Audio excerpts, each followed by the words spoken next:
رمضان کا پہلا مہینہ محرم الحرام، اور محرم الحرام کی شہادت کے پیغام کے ساتھ جس کا آغاز ہوتا ہے۔ محرم کے مہینے میں ہم سب پڑھتے ہیں اس بات کو کہ اسلام زندہ ہوتا ہے ہر کربلا کے بعد، لیکن آپ کو اور ہمیں اللہ کا شکر ادا کرنا چاہیے کہ اللہ سبحانہ و تعالیٰ نے ہمیں اتنی زندگی دی کہ ہم اپنی اس زندگی میں ان واقعات کو اپنی آنکھوں سے دیکھ رہے ہیں کہ جن واقعات کو آج تک ہم نے کتابوں میں پڑھا تھا۔ صحابہ کے وہ رتبے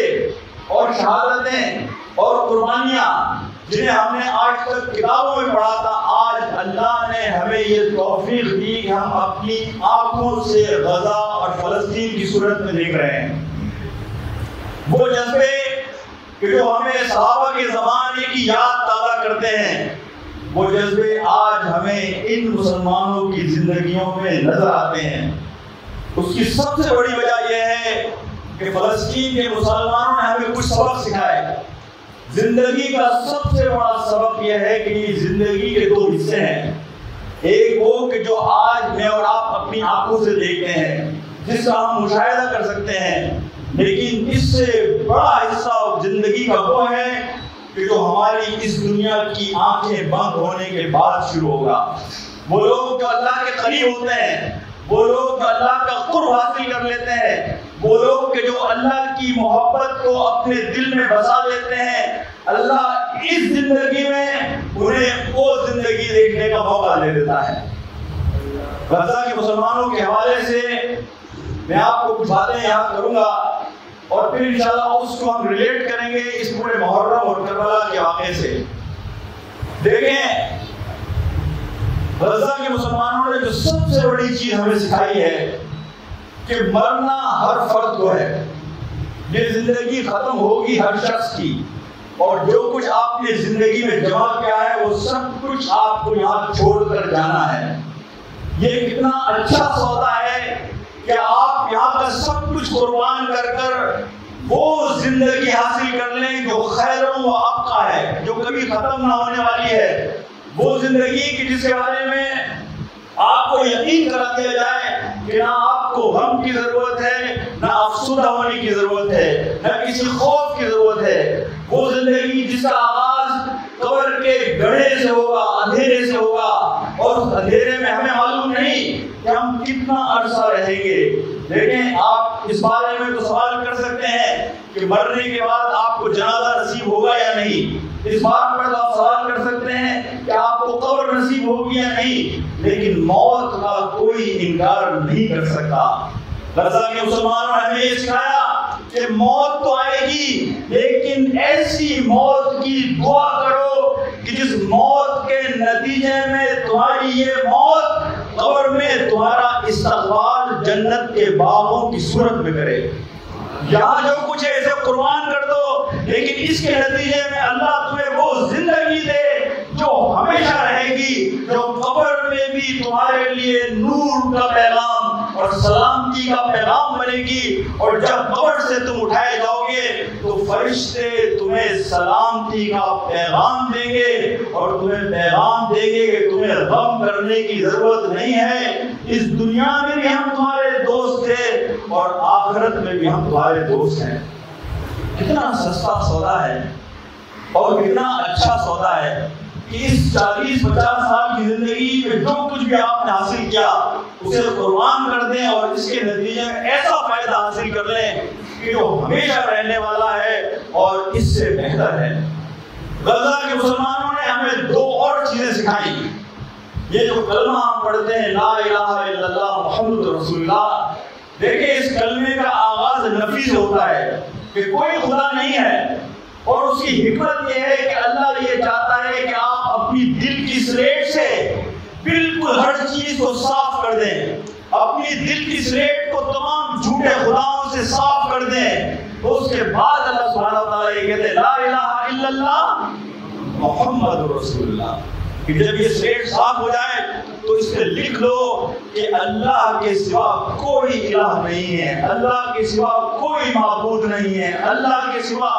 کسی کی ہم عبادت نہیں کریں گے، ایاک نعبد و ایاک نستعین۔ یہ سبق ہمیں غزہ کے مسلمانوں نے سکھایا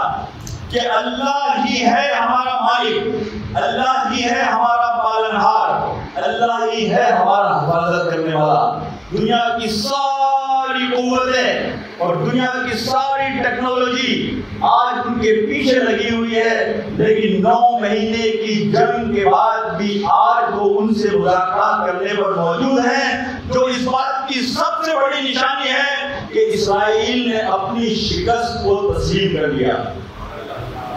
اور کسی نے یہ بات کہی تھی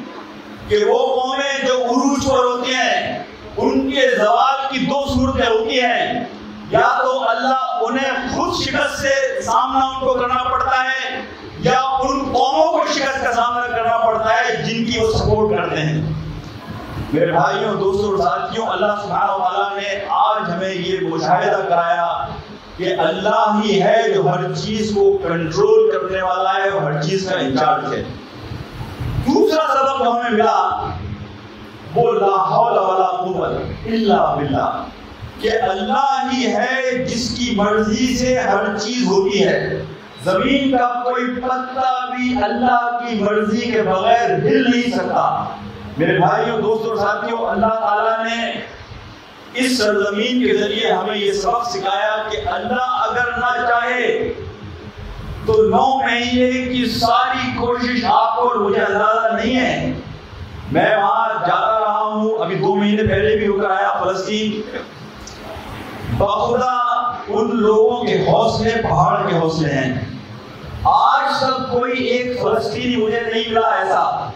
کہ جس کے گھر میں کوئی شہید نہ ہوا ہو۔ شہید ہوں گے یا ان کے گھر والے غائب کر دیے گئے، لیکن کبھی آپ سے کوئی شکوہ کرتا ہوا محسوس نہیں ہوگا، گلہ کرتا ہوا محسوس نہیں ہوگا۔ اللہ سبحانہ تعالیٰ نے انہیں پہاڑ کا حوصلہ دیا ہے میرے بھائیوں اور دوستوں ساتھیوں، اور وہاں آپ کو کوئی آدمی افسوس کرتا ہوا محسوس نہیں ہوگا۔ باہر کی دنیا میں تو میں نے لوگوں کو دیکھا کہ لوگ کہتے ہیں کہ بھائی یہ جو کچھ ہوا 7 اکتوبر کو یہ کرنے کی کیا ضرورت تھی، اسرائیل پر حملہ کرنے کی کیا ضرورت تھی، کہ ہمارے مسلمان کئی اس بات کے اوپر تبصرے کرتے ہیں۔ تو میں یہ کہتا ہوں کہ وہ لوگ جو شہید ہو رہے ہیں انہوں نے کبھی اس پر کوئی تبصرہ نہیں کیا۔ ایک راز کی بات جو آپ کو میں سمجھاؤں، یہاں ایک ریلیف آرگنائزیشن کے افراد جو گئے غزہ، دیکھیں غزہ کے لوگوں کا جو یہ تعلق ہے نا اللہ تعالیٰ سے، اور یہ جو عزم اور حوصلہ ہے ان کا، اس میں 2 چیزیں آپ کے سامنے رکھو۔ ہم میں سے کئی لوگ یہ سوچتے ہیں کہ ہم دعائیں کرتے ہیں غزہ کے لیے، 1.3 بلین مسلمان، یعنی لوگ نمازوں میں دعا کر رہے ہیں، جمعے میں دعا کر رہے ہیں، عیدین میں دعا کر رہے ہیں، راتوں کو تہجد میں دعا کر رہے ہیں۔ کچھ لوگوں کے ذہنوں میں یہ سوال بھی پیدا ہوا کہ ہماری دعائیں جا کہاں رہی ہیں؟ تو ہمارے ایک بزرگ نے بات کہی، وہ کہنے لگے کہ آپ کو کیا پتا کہ آپ کی دعاؤں ہی کے نتیجے میں اللہ نے انہیں یہ استقامت دی ہے۔ اللہ جو یہ حوصلہ انہیں دے رہا ہے، اتنی بڑی تکلیفوں کو، جن تکلیفوں کو آپ 5 سیکنڈ سے زیادہ دیکھ نہیں سکتے، اگر آدمی کا دل پتھر نہ ہو تو اس کی آنکھوں سے آنسو جاری ہو جاتے ہیں۔ یہ جو حوصلہ اللہ نے دیا ہے یہ دعاؤں ہی کا نتیجہ ہے۔ دوسری بڑی وجہ یہ ہے ان کا قرآن سے تعلق۔ وہ ریلیف آرگنائزیشن کے ساتھ غزہ گئے، غزہ ایک چھوٹا سا علاقہ ہے، یعنی اگر اس کا پورا آبادی تو اس کی 20 لاکھ کے قریب ہے، یعنی 20 لاکھ کا مطلب یہ ہوا حیدرآباد یا حیدرآباد سے تھوڑا چھوٹا۔ آپ اندازہ کیجئے کہ 1 سال میں انہوں نے بتایا ہم کو کہ ہم نے دیکھا کہ 24,000 حفاظ وہاں پر پیدا ہوئے قرآن کے۔ 1 سال میں 24,000 حفاظ، یعنی آپ چھوٹے چھوٹے بچے کو آپ دیکھیں ویڈیو کلپ کے اندر وہ قرآن پڑھ رہے ہوتے ہیں۔ قرآن سے ان کا تعلق حقیقت میں ان کی سب سے بڑی اسٹرینتھ ہے، ان کا سب سے بڑا حوصلہ ہے۔ قرآن سے تعلق کے نتیجے میں انہیں زندگی کی حقیقت سمجھ میں آتی ہے، اور انہیں یہ پتہ چلتا ہے کہ زندگی حقیقت میں ہے کیا اور اس کی ویلیو کیا ہے۔ یہاں میں آپ کے سامنے کچھ اور واقعات بتا کے رکھوں، لیکن غزہ کے لوگوں نے ایک اور بات جو سمجھی کہ موت کا وقت اللہ سبحانہ و تعالیٰ نے جو لکھ دیا ہے وہ موت کا وقت آپ کا آ کر رہے گا۔